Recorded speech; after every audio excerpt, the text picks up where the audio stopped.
Now you can listen to Wine and Dine Radio while shopping at the grocery store or your neighborhood wine merchant. Wine and Dine Radio can be heard using your wireless internet on your cell phone. You're listening to iWineRadio. iWineRadio is a production of Food Tastes Better with Wine on the web at iWineRadio.com. Hey guys, I thank you for listening to iWineRadio, and we are still the only wine channel on iTunes Radio. If you go look under iTunes Radio icon and scroll down to News and Talk Directory, and it's listed alphabetically, click on that and the stream comes up immediately. iWineRadio.com, where you can find links to individual guests. And if anyone's interested in advertising or becoming an underwriter or sponsor, please contact us at iWineRadio.com. We really, really appreciate your support. The more support we get, the more conversations I can have with fascinating people around the world, including you. If you have a story to tell that you'd like to share on iWineRadio, go to iWineRadio.com and contact us, and we'll go from there. Hello, I'm Peter Morrell. I'm wine advisor at Morrell & Company, wine merchants at Rockefeller Center in New York City, and a partner and wine advisor at dcuisine.com, which is just launched on the Internet, and is a producer of 4 extraordinarily high-quality soups and entrees.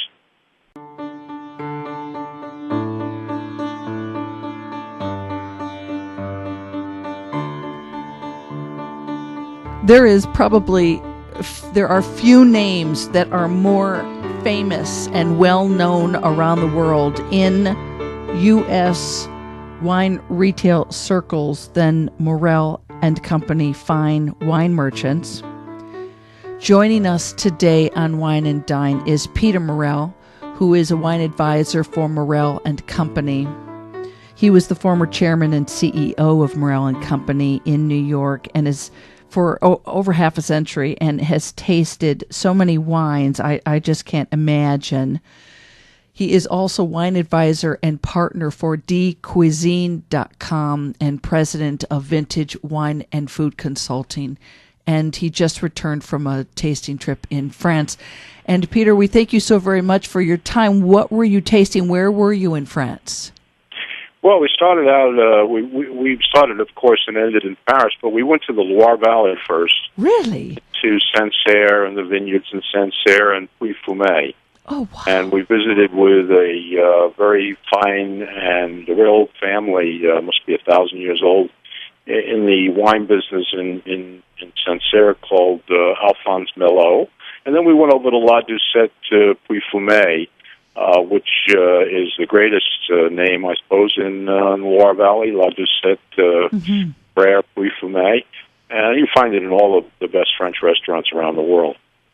Is the Loire Valley really as beautiful as everyone says, with all the castles? I think all the French towns, and the Loire Valley castles are, of course, beautiful, but all the French towns are very charming there. Sancerre is a hill town. Puy-Fumé has a lot of antique shops. It's quite charming. Oh, wow. From there, we went on to Burgundy. We were fortunate to spend 4 days in Burgundy, running around in the vineyards. The marvelous thing about Burgundy is you can drive right up to, right through the Grand Cru vineyards. I mean, we drove exactly alongside of Morrell and in between Morrell and Chevalier-Morrell, and then we went over in Chambertin and Gevrey-Chambertin and the Clos de Vougeot. It's just a wonder. Burgundy is a wonder, and of course the medieval city of Beaune with its walls is a delight to spend time in. And finally, we went up to Champagne. Oh, yum! Yeah, it's always a pleasurable way to end any visit to France. The Champagne district is really beautiful. It's a fascinating wine. I must say, I don't think people drink it as frequently as they should. Yes. It really is a great experience and makes you very happy when you drink it. So, since this is all so fresh in your mind's eye, describe to us briefly what are the colors of the soil of the vineyards Loire, Sancerre, Puy-Fumé versus Burgundy versus Champagne. Well, certainly Champagne has it's not just the soil, it's the subsoil that makes wine so distinctive, because vines, as a plant, Vitis vinifera, European wine vine, is very curious in that it sends its tendrils subsoil way down, as far as 3-4 meters or more down into the earth. So while the soil on the ground may be one thing, the nutrients that feed the vines are way down, and what the tendrils of the vines seek is moisture. And France is quite different than the United States, because French law prohibits irrigation. So whatever rainfall that exists or water that exists in the water table is why the French vines go so deep. They are after water, and they pull the water up through the nutrients. In Champagne, it's chalk, and in Burgundy, there's a lot of minerals. And in the Loire, I honestly don't know the subsoil of the Loire, but I wouldn't be surprised if it wasn't partially limestone. Yeah, because it's so close to the sea. Mm-hmm. With minerals from the seashells from so many. Exactly. Yeah.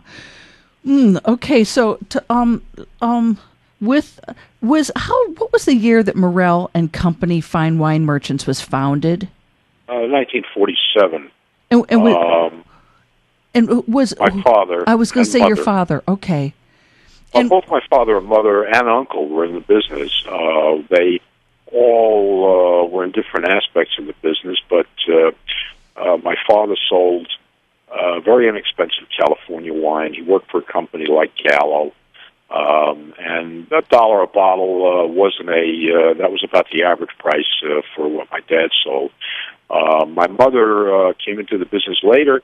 She took us into the fine wine business through the advice of Frederick Wildman Jr. and a man who's still alive named Bonsall Segament. They encouraged her to go into the imported wine business, go upmarket, as it were. And she and my father traveled to Europe, and that's what happened. We went into the French wine business. We were a bit of pioneers in that, and over the decades, it sort of became a family thing. I got involved when I was 19. Wow. So that was 1963. I went over to France and worked my way around the vineyards, and so if you count from 63 to 2013, that's 50 years. Wow. Oh, my gosh. So the focus still to this day is, of course, you have wines from around the world, but the heart is still in France.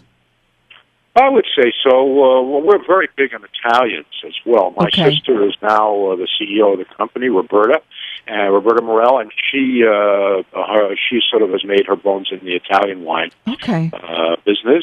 She's very friendly with dozens, if not hundreds, of producers in Italy. And she knows her Italian wines like the back of her hand. Does a retailer have the opportunity to direct import in New York? Yes. Direct import essentially means that you can get a licensed importer to clear wines for you. Yes. And yes, you can do that in New York, and we do that. Yeah. Sure. Okay, that's what I was kind of hearing between the lines as well, is that there's not a middleman or an importer, that you do a lot of importing yourself as well. Well, as I said, we direct import, and we buy from New York distributors as well. It's a game that both. You have to play both games. Yeah. It makes total sense. Okay, so if you would please, let's switch gears a little bit and then come back to wine, but talk about your position as wine advisor and partner of dcuisine.com, which is, correct me if I'm wrong, this is a foodie, this is a think tank sort of a organization? No, It's not think tank. It's production. We produce a very high quality soup and entrees for home consumption. What happened here is that when I heard about it, it intrigued me because it's very similar conceptually to wine in fine wine, in that you have to purchase it by the case, the cuisine by the case, okay, and or by the group. There's a minimum order, and you have to take it home, have it delivered home. It's total home delivery. Okay. And you have to put it, instead of a wine cellar, which you put wine into, you put it in your freezer. And then it's there when you want it, just like wine. So it requires a little bit of anticipatory thinking, like buying fine wine does. But the rewards are pleasurable, very pleasurable. So that's what interested me, and that's how I got involved. We have a certified master chef who did all the recipes, and we eliminated a lot of recipes that weren't up to the perfect standards that we had to have. Okay. We have a production facility out in California which flash freezes the foods, the entrees and the soups at an optimal time, and that captures the freshness of all the vegetables. And I can tell you that same as wine, tasting is believing. It's quite a delicious product, a group of products that we're making, and it's going to change the way people think about frozen foods. And so, what kind of consumers? What is your audience? Our audience is a person who pampers themselves,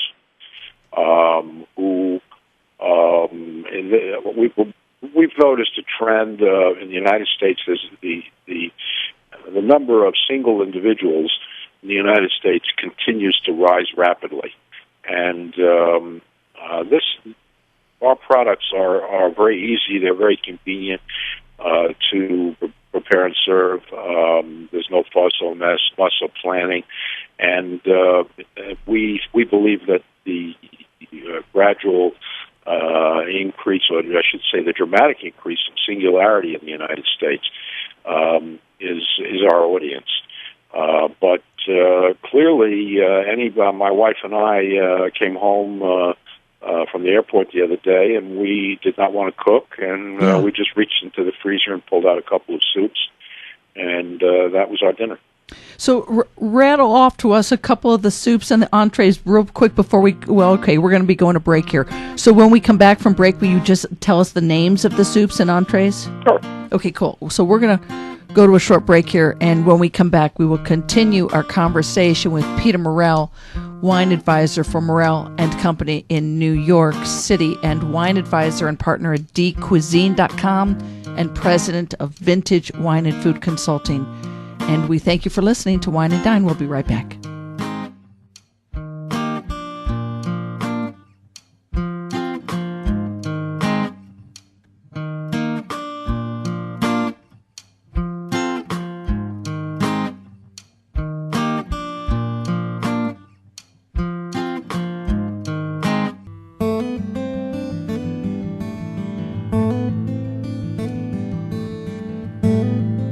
We are continuing our conversation with Peter Morrell, and when we left off at the last break, we were going to introduce to you the names of the soups and the entrees that are available to purchase from the De Cuisine Kitchen Cabinet online, and we will have links up for you to do that as well. So, Peter, I understand that one of the soups is a spicy Thai chicken soup. Am I reading that right? Wow. Yes, that's the one we had the other night. We got back, and that's one of my favorites. It's chicken broth infused with coconut, lemongrass, kaffir lime, and a hint of spice. And this slow braised tender chicken, roasted hand-cut oyster mushrooms, California chilies, and julienne carrots that garnish the soup. And it is delicious. And what glass of wine did you have with that? Oh, well, I don't like to insist that people drink certain things with certain things. Okay. I think they get too precious about that. But since you asked me, I had a glass of Alsatian recently. But any dry white wine would be delicious with this. Okay. So what? I see a butternut squash soup. That's a rich soup. We roast the butternut squash to heighten its flavor, and simmer it with sweet potatoes, parsnips, and onions, pureed. It has a rich, velvety texture, and it's finished with a hint of tarragon, and it's delicious also. I have to say that we are selling only online. This is not available anywhere in the stores. Okay. We're selling nationally. It just debuted a couple of weeks ago, so you really got a news story on your hands.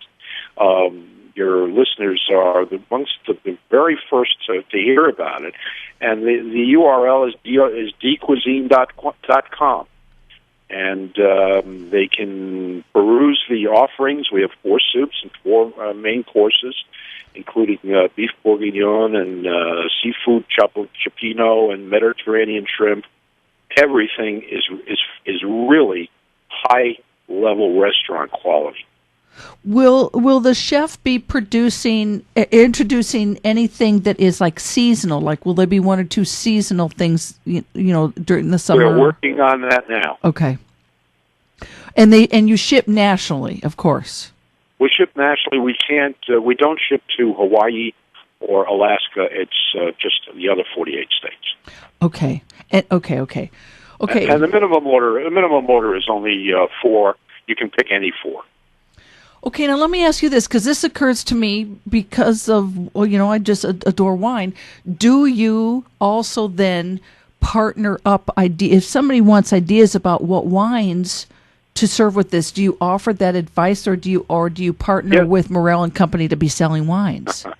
No, we offer that advice. I'm on board on the website to give a little suggestion here and there as to the right wines to match up with the right foods. Okay. But as I said, I think people have personal tastes. I'm a great believer in personal tastes.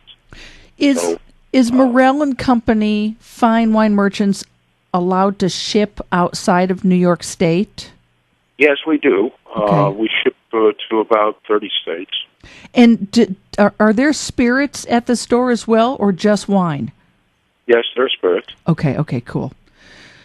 I've been known to drink a glass of gin myself, a martini myself. No. Oh, where I live, there are no Armagnacs brought into the state of North Carolina, and it just drives me. I think it's crazy. It's criminal. Just one of the joys of life. Okay, so let's switch gears a little bit now on this other vintage wine and food consulting. What is that all about? Well, that's my personal company through which I do consulting, and that's going to lead, I suppose, to some other ventures in wine and food over the next 5 years. I don't know what they'll be, but my door is open, as the saying goes. And is in consulting with retailers or with restaurateurs as well, or in caterers, or just anything and everything? I think it's likely to be more with brand owners, with wineries, and with specialty foods. Okay. It always occurred to me for so many years that since wine is consumed, at least traditionally, with food, that there's the unlimited, untapped direction of always marketing and promoting and educating about wine with food, and a lot of people. Well, I when I was very young, I opened up a wine school called it was actually the first wine school I think in the United States, called the Academy of Wine. And we used to taste vertical vintages of Chateau Latour and Le Chateaus when they were very, very, very inexpensive. But yes, education is definitely. Wine is a very complicated subject, but that's why I like to keep it simple. Yeah. And I think the best way to learn about wine and to appreciate wine is to approach it from the varietal standpoint. If you get to know the varietal, which is, say, Cabernet Sauvignon is a varietal, Pinot Noir is a varietal, Chardonnay is a white varietal. If you get to be familiar with the flavors of the primary 8 wine varietals, I think you can become your own wine expert rather rapidly. Do you blog about wine? I haven't yet. It's probably in my future. Okay. So how do you recommend that people get up with you for questions? Because of course, anybody who's a member of LinkedIn can see your profile, and they can see your photo and the bio on the dcuisine.com. But how else do you want people to get up with you? Well, I'm also on Facebook. Probably as I have just started this venture with. I mean, I am not the primary mover in eCuisine. Okay. I was brought on board partially for my wine expertise, but also because I have a feel for marketing and want to help them get wider known in the United States, because the product is sensational. As good as a glass of Gevrey Chambertin are one of the soups, or any of the soups, or any of the entrees. Uh-huh. So I see myself quite busy every day working on getting the eCuisine story out to people like your listeners. I will tell your listeners it's an exciting. You're going to be surprised at the quality level of this. This is not your average or anything you've experienced in flat frozen food. It's way upmarket, but it's not. It comes with a cost also. So I think that our market is not for everybody. It's for people who can afford to pamper themselves.